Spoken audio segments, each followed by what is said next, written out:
Hey YouTube, making another video. So I wanted to talk about this road trip that I went on with my dad. So I wrote notes on my computer, and I'm just going to read off my computer and then not read off it once I get to a certain point. But yeah, this video is for entertainment and educational purposes only, so let's get into it. I was supposed to go to Arizona and get there on the 19th and stay for, at minimum, 1 week. It was meant to be a relaxing trip and a bonding trip for my father and I. And it did not go down as planned. We left on the 18th, got to New Mexico on the 18th, drove to Arizona on the 19th from New Mexico, arrived the 19th, and then drove back on the 23rd from Arizona to New Mexico. And I was in Colorado on the 24th. Remember the 3, 6, and the 9. So what happened? We left Colorado on the 18th and got to Albuquerque, New Mexico on the 18th that evening. We checked in, we were on the 3rd floor, and we were in one room together with 2 different beds. I went to check out the hot tub for a little bit, then came back and took a quick shower, changed, and then went to dinner in the restaurant that was attached to the hotel. It was a Best Western we were staying at. And we were the only ones down there at first, and then a couple others came down. My dad got a burrito and I got a couple of tostadas. When we then both got sorbet for the dessert.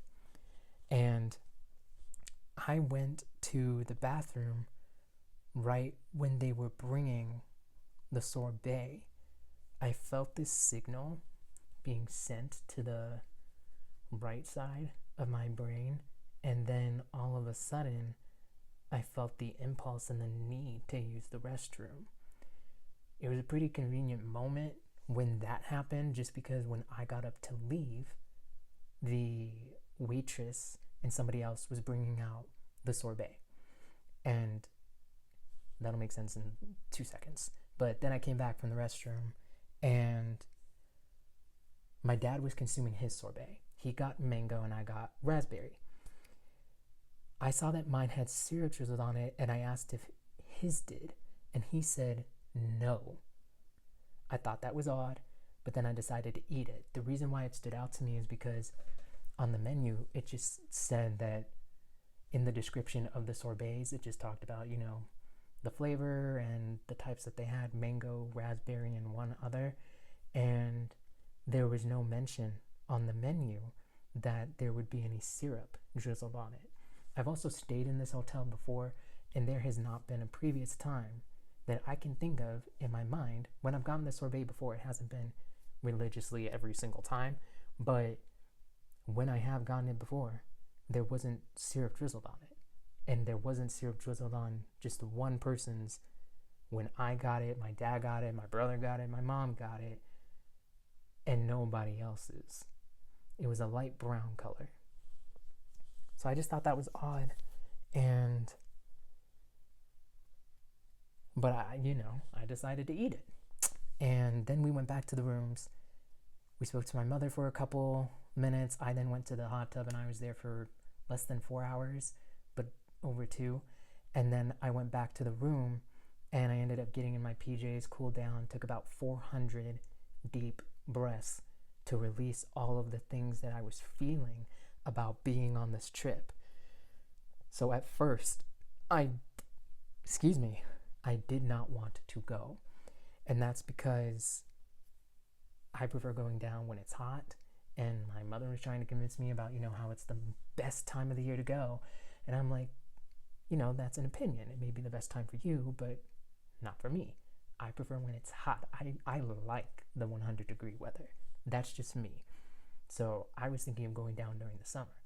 But, I had a conversation with my brother and we ended up just talking. And I really value him and his opinion and his point of view.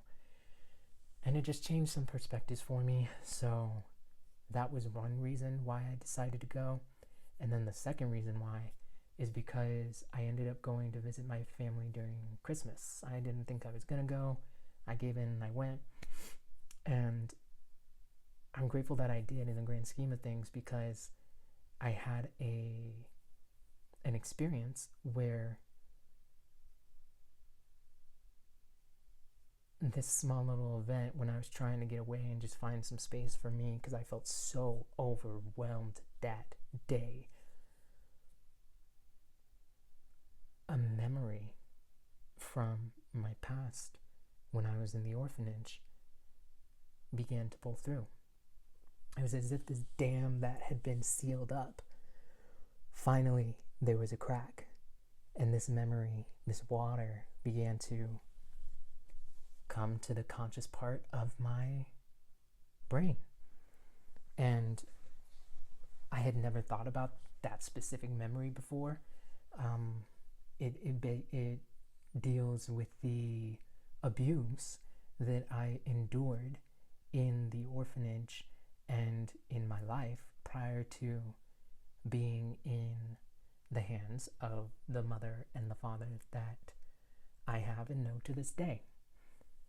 And I've believed it was worth it just because, over these past few years I've been trying to do the work of healing my inner child, getting back to myself. I have wondered about my birth family and my birth parents more. And one thing has just led to another, through the good, the bad, and the ugly. It's all been needed to help with my spiritual growth and development and getting back to my highest frequency. So because I didn't want to go back to my house for Christmas, which is Saturnalia, y'all can do the research on that, but that positive moment came from that day. I also was using that as a small, not motivating factor, but if I do go to Arizona with my father, I may have another memory pull through, or I may experience something that helps me on this journey that I am on that I would not be able to experience or tap into here in Colorado. So I went. And after I went to sleep, oh no, there was one other. So the last reason why I did not want to go, and this is a big one right here, I had an astral projection experience, a warning of me being in this tower. And this happened early January. December 31st was the date when I was in the astrals, and this white woman put on my door and my brother's, if Ryan, my brother's name X, if Ryan is sick, he needs to be removed and hospitalized for 3 weeks, and then whatever the other text said. And then I had this experience where in January, early January, before I left on this trip, it was my mother and my father, and I was in this building. It reminded me of a tower because I was higher up, and I was walking out, and I was in white, like a gown, kind of. Now I'll say it looks like, medical clothing that they put you in. And I was walking out, and I knew I was alone and I was being deserted. And I looked out, and I saw my mother and my father in this vehicle. And they were just staring at me, laughing to themselves with these really dark eyes. And then they drove away. And I tried calling out to them, and they did not return. I didn't know what to do. I just felt completely isolated and alone. And what they did was intentional. So another reason why I was hesitant in the beginning is because of these situations that I've had in the past where I've had an astral projection experience. I referred to them as visions in one video. I'm going to say that they're not really visions, but my consciousness is being, a part of my consciousness is being pulled out of either my body or wherever it's, residing. and placed in some type of situation, simulation, with people who are attempting to manipulate it. And in this experience, with this manipulation, whether it's the whole thing or a small bit, I am seeing and experiencing what is going on, and I am remembering it when I return to my body. And then they come true. And this happened when I was in a sticky situation in New York, when I got lost in downtown Denver for Pride, when I got lost in downtown New York, and in the New York subway in a different time, or I should say on a different day, but during the same time of when I was in New York. And then the experience with India. And two of these experiences, the India experience, or I should say just the one experience, the India experience, was with my father as well. And that one came true. So I was just feeling very uneasy. I was feeling afraid, based off of what had happened in the past and how all of these moments in the astrals have come true in some way, shape, or form. I don't know how, but they do. This is, I believe, a part of the magic and manipulation of consciousness that is being done to my body, but not only mine, but for those who are in similar situations in regards to parental-child relationship. And then, on your job. But the big one for me, the last one anyway, was with parental. So, that was that. I'm looking at my notes and pretty much just hit all the stuff that I have right here. Okay, so then back to the trip that night. I went to bed after meditating, and then something woke me up at 2 a.m. I felt this pulsating signal being sent to the right side of my brain, and that's what got me up. I then felt wide awake, and after a couple of minutes, I then felt my body temperature rise up drastically, and I could not cool down. It was like when I was a kid, this specific experience when I was a kid, 4th, 5th grade, and I got ill, and from something that I ate, and I then just started seizing in my parents' bedroom to the point where I'm, standing up and I'm shaking, and I end up running, but like falling into the TV cabinet that was in my parents' bedroom, and then my mom's trying to catch me and she's screaming for my dad. It was bad. It was scary. 1 second I'm here, and then the next I feel my body shaking, and I'm struggling to open my eyes. And then I just completely, it's like when you pass out. And then I'm in the bathroom, and my mom's like putting water on my head, trying to cool me down. It was that exact feeling without me losing consciousness and seizing. It was that drastic of a shift in my body temperature after I woke up. Not while I was sleeping, not what caused me to wake up, but after I felt the signal, and then after being up for a couple seconds, boom. That was the feeling vibrating through my body. It brought me back to that exact experience. And then I started smelling marijuana around me, and I had no idea where it was coming from. And I didn't know why. I smelled it for a good 10, 20 seconds, and it was brief, but it was noticeable. I then went to the bathroom, I grabbed a washcloth, and because I thought I was going to light on fire, it was that intense. Sweat was dripping all the way down my legs.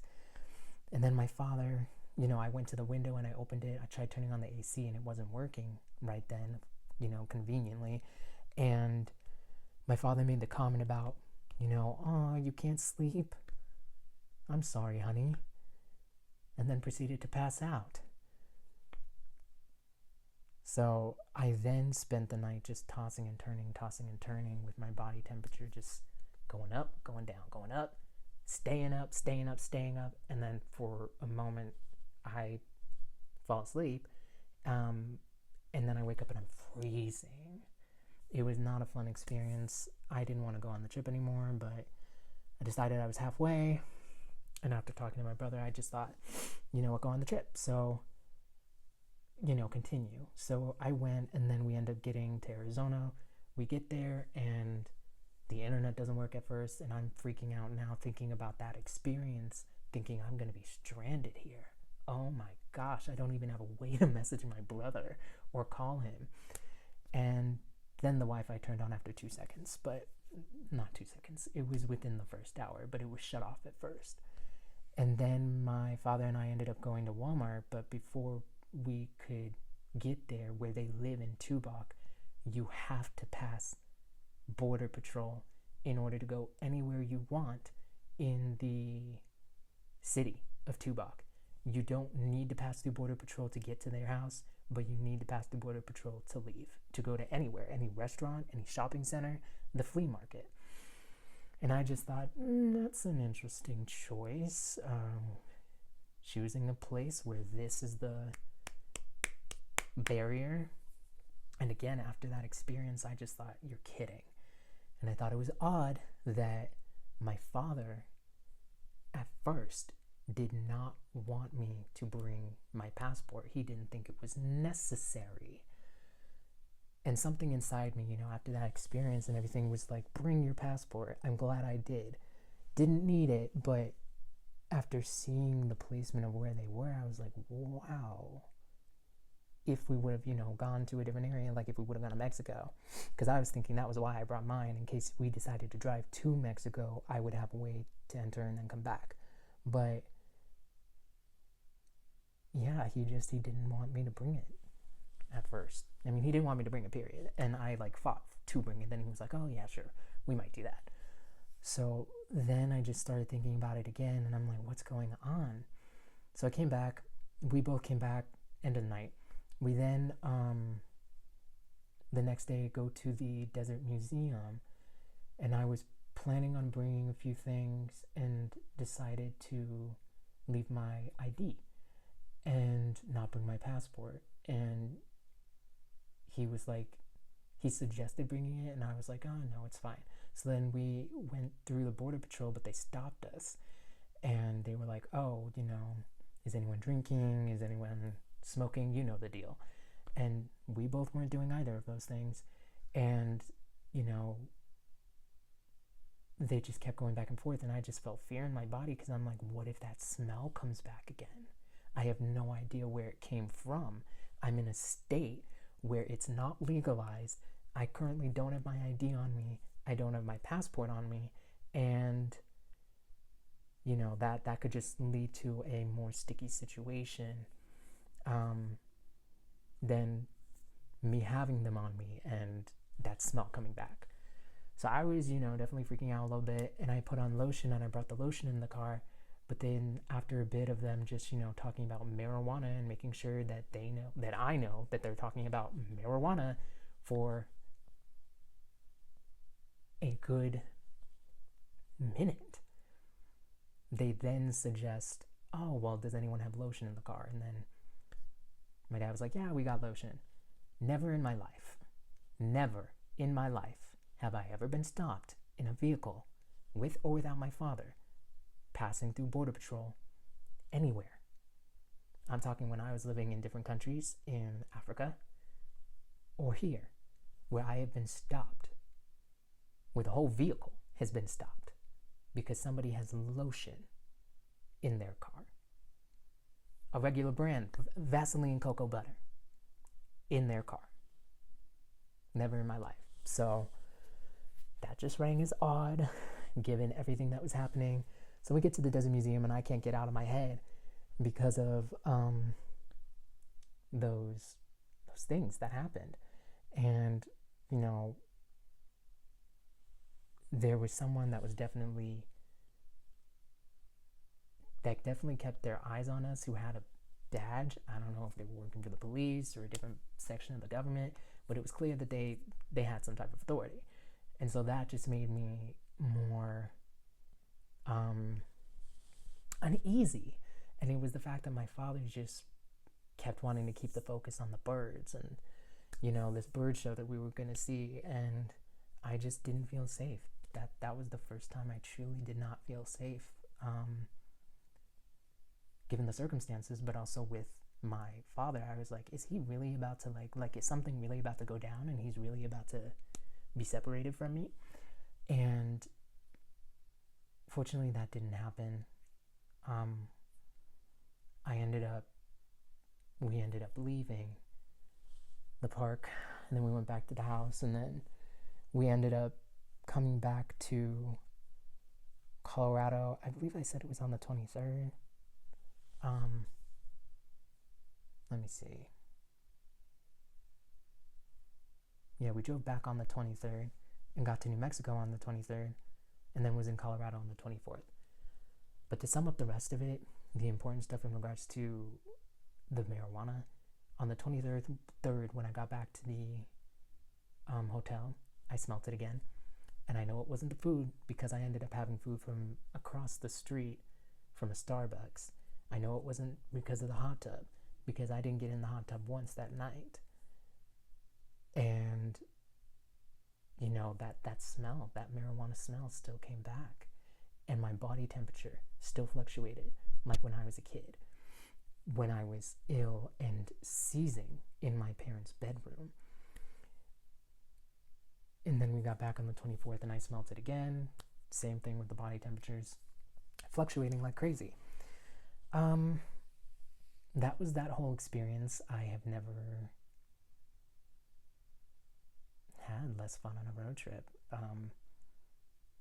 I just have never felt more unprotected, and it was mainly because there was this moment between my father and I where I really thought that, because we went back to the house because I felt uneasy and he took me back and I was grateful, but then he wanted to go back out for this bird show and I didn't want to go back out just because of the situations that have happened before in the astrals. And even with my ID, if I would have had it, or my passport, I just didn't feel safe. Something in my body was just saying, don't go. So we didn't end up going, and I didn't even want to leave the house that day.